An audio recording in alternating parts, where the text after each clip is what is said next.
Good morning, Raga. Today is Friday, November 24th, and here's a heads up brief for today.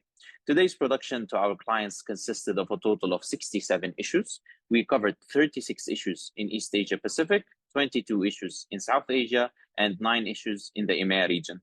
I will be briefing you on the major issues of today's production. All right, thanks, Bassel. Starting off with East Asia Pacific, I'll be covering the top 2 of the 36 issues. In Timor-Leste, the government has organized a carnival festival and a car-free day activities tomorrow in Delhi. The event is scheduled to take place along the beach side from 6 a.m. to 11 a.m. local time. Also, the traffic police will close the beach road from the Ministry of Foreign Affairs and Cooperation Office to the Mitut roundabout from 6:30 a.m. to 11 a.m. and the Komoro main road from Tasi Tolo towards BJ Habibi Bridge from 2 p.m. to 6 p.m. local time to facilitate these events. We released an APAC advisory on this today. All right, thank you. In Indonesia, the Alumni Brotherhood, PA212, yesterday announced that it will hold demonstrations in Jakarta on December the 2nd. The demonstrations will be held under the theme of Victory for Palestine and Safety for Indonesia. Secretary of the Brotherhood, Suoro Council, Slamet Marif, said that the event will be open to the public. The exact location is yet to be disclosed. We covered this as the major development in the Southeast Asia roundup today. So this is an interesting time in Indonesia because presidential candidates are attempting to garner support from hardline Islamic groups ahead of the elections. There also has been mobilization and louder support for the Palestine cause in Indonesia with the developments in the Middle East. So we expect hundreds of the Alumni Brotherhood supporters and prominent political figures will attend this gathering. Let's keep our clients updated on these developments. Sure, Raga, that's very well noted. In South Asia, I'll be covering the top 2 of the 22 issues. In Nepal, tens of thousands of people participated in a protest rally in Kathmandu yesterday, urging the government to restore the monarchy and Hindu state. These protests were organized by businessman Durga Prasai under his nation, nationality, religion, culture, and citizen rescue campaign. The demonstrations were joined by right-wing Hindu groups and the pro-monarchy parties, including the Rastriya Prajatantra Party. Also, simultaneous demonstrations by members of the Communist Party of Nepal, led by lawmaker Mahesh Basnet, were held in Tinkone, Kathmandu, against corruption and high inflation rates in the country. We also covered this as the major development in the South Asia roundup today. The scale of these pro-monarchy demonstrations in Kathmandu have not been witnessed in a few years now. And it's potentially because of successive breakdowns of coalition governments in Nepal, and that has led to public discontent. So they seem to view that the return to Hindu monarchy is the answer, at least the right-wing Hindu factions and supporters of former King Gyanendra do. So the capital will be tense over the coming days, and that is likely to continue because the clashes between the monarchists and the security forces are possible. Thank you. Let's keep an eye for these developments. Yes, sure, we'll be monitoring this closely. In Bangladesh, the Bangladesh Nationalist Party, the BNP, and a number of other parties yesterday announced a 48-hour fresh road, railway, waterway blockade across the country starting from November 26th. The demonstrations are to protest the schedule for the next national election announced by the Election Commission. The upcoming protest will be the 7th phase of the blockade program of the opposition parties since October 31st. We released an APAC advisory on this today. Like you said, Bassel, this is the 7th phase of the blockade program, and it looks like these protests by opposition groups could paralyze transport.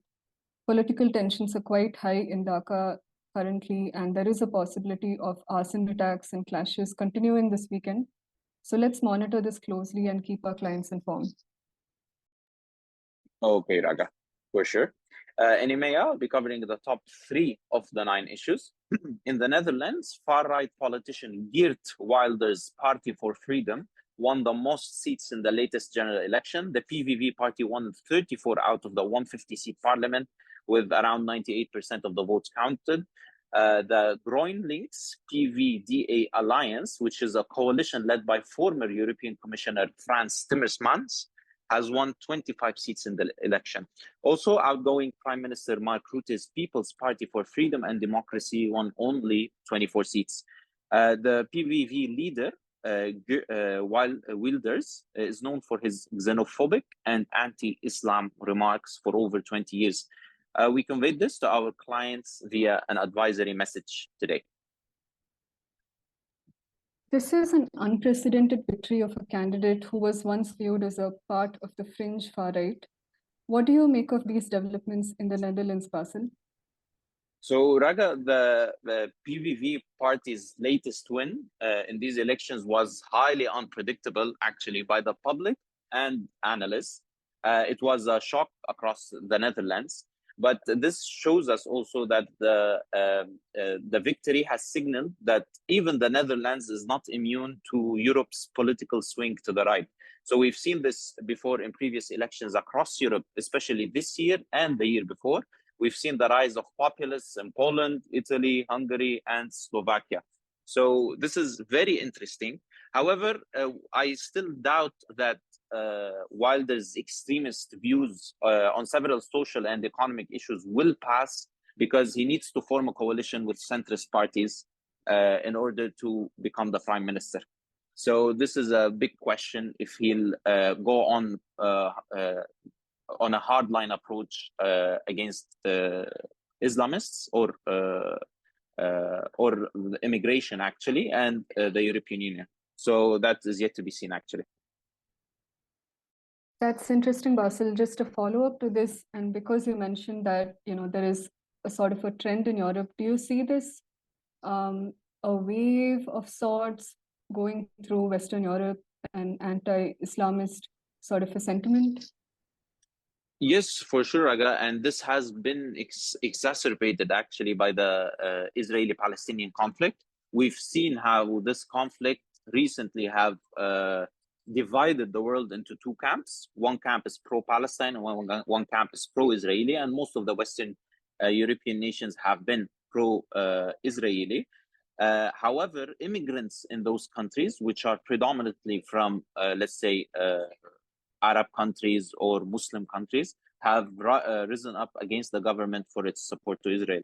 So this is actually have been exacerbated lately. And this is a part of actually a right-wing trend that's opposed to immigration, opposed to the European Union, opposed to the NATO even as well. We've seen that with the opposition leader Marine Le Pen in France. However, she didn't win.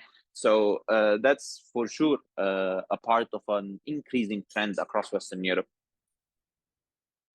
Thanks for the insights, Bassel. Thank you, Raga. In Ireland, violent clashes and protests erupted in Dublin yesterday after 5 people were injured in a stabbing attack. The attack was carried out by a migrant, presumably from Algeria. The attacker stabbed 5 people, including 3 young children. The incident occurred at 1:40 local time on Parnell Square East. Following the attack, protesters congregated in the area. Violent clashes between protesters and security forces took place. We conveyed this to our clients via an advisory message today as well. Thank you. In Spain, lastly, 6 major trade unions representing the railway sector announced a national strike today and on November 30th. Also, strike dates have been announced for December 1st, 4th, and 5th. The national railway operator Renfe announced the cancellation of 1,548 passenger and 990 freight train services due to the strike. The strike is actually to protest against the government's decision of transferring the administration of the main railway service in the Catalan region, Rodalies, from the regional government, the Catalonian government. We conveyed this to our clients via an advisory message today as well. Thanks, Bassel. That's it for today. Thank you, Raga.